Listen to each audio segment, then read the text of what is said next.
toho, kto chváli alebo kritizuje vlastnosti a správanie druhých, jeho zapletenie v dualitách čoskoro odvedie od jeho vlastného záujmu.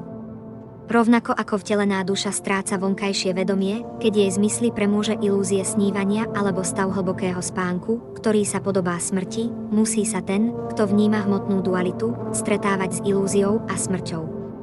To, čo je vyjadrené hmotnými slovami alebo o čom medituje hmotná myseľ, nie je konečná pravda. Čo je teda skutočne dobré a čo zlé v tomto bezpodstatnom svete duality a nakoľko sa dá merať, aké je to dobré alebo zlé? Aj keď sú tiene, ozveny a preludy len klamné odrazy skutočností, napriek tomu vytvárajú predstavy zmysluplných a pochopiteľných vnemov. Rovnaké je to so stotožnením sa podmienenej duše s hmotným telom, mysľou a egom. Napriek tomu, že je iluzórna, až do smrti u nej vzbudzuje strach. Naduša je jediným konečným vládcom a stvoriteľom tohto sveta, a preto je ona jediná aj tým, čo je stvorené. Podobne samotná duša všetkej existencie udržuje a je udržovaná, sťahuje a je stiahnutá. O žiadnej inej bytosti sa nedá povedať, že je od najvyššej duše oddelená, ale Pán sám sa napriek tomu od všetkého a všetkých líši. Vzhľad trojakej hmotnej prírody, ktorú v ňom možno vnímať, nemá skutočný základ. Mal by si vedieť, že táto hmotná príroda zložená z troch kvalít je len výtvor jeho metúcej energie.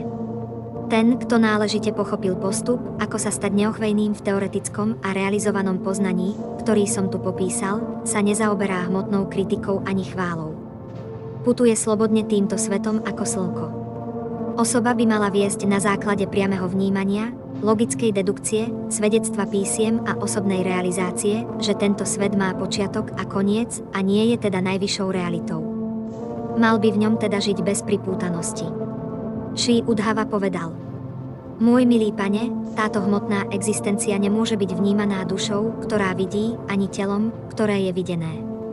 Duša je prirodzene obdarená dokonalým poznaním a hmotné telo zase nie je vedomá živá bytosť. Komu teda patrí táto skúsenosť hmotnej existencie?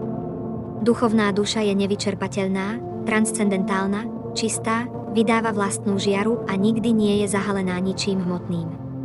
Je ako oheň. Neživé hmotné telo je však ako palivové drevo ľahostajné a bez vedomia. Kto teda vlastne v tomto svete zakúša hmotný život? Najvyšší Pán, osobnosť božstva, hovoril, kým pochabú dušu priťahujú hmotné telo, zmysly a životná sila, tak dlho prekvitá jej hmotná existencia, aj keď je z konečného hľadiska nezmyselná. Živá bytosť je v skutočnosti voči hmotnej existencii transcendentálna, ale kvôli predstave, že bude panovať hmotnej prírode, jej hmotný život nekončí a rovnako ako ju ovplyvňuje mnoho nežiaducich vecí vo sne. Počas snívania osoba zažíva mnoho nežiaducich vecí, ale ako náhle sa prebudí, nie je už týmito zážitkami vo sne zmetená. Nárek, radosť, strach, hnev, chamtivosť, zmetenosť a dychtenie, ako aj zrodenie a smrť sú zážitkami falošného ega, nie čistej duše. Živá bytosť, ktorá sa mylne stotožňuje so svojím telom, zmyslami, životným vzduchom a myslí a ktorá sídli pod týmito obalmi, nadobúda podobu danú jej hmotou podmienenými vlastnosťami a činnosťami. Je označovaná rôzne vo vzťahu k celkovej hmotnej energii a tak je pod prísnou nadvládou zvrchovaného času nútená naháňať sa z miesta na miesto v hmotnej existencii. Hoci falošné ego nemá skutočný základ, je vnímané v mnohých podobách ako činnosti mysle, reči, životného vzduchu a telesných schopností. Rozvážny mudrc však odsekne toto klamné poňatie vlastnej totožnosti mečom transcendentálneho poznania naostreným uctievaním pravého duchovného majstra a žije v tomto svete bez akejkoľvek hmotnej pripútanosti. Pravé duchovné poznanie sa zakladá na rozlišovaní medzi dušou a hmotou a rozvíja sa pomocou dôkazov z písiem, askezy, priameho vnímania, prijímania historických opisov z Purán a logickej dedukcie. Absolútna pravda, ktorá bola jediná prítomná pred stvorením vesmíru a ktorá jediná zostane po jeho zničení, je tiež časovým faktorom a konečnou príčinou.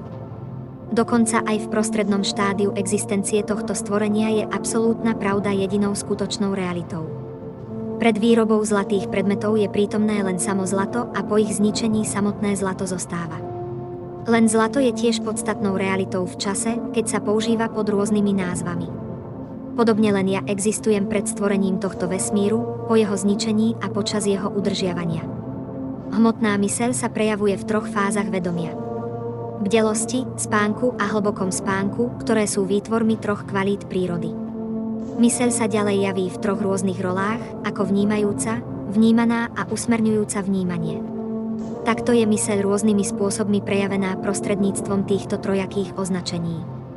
Samotný štvrtý faktor, existujúci oddelene od tohto všetkého, však tvorí absolútnu pravdu.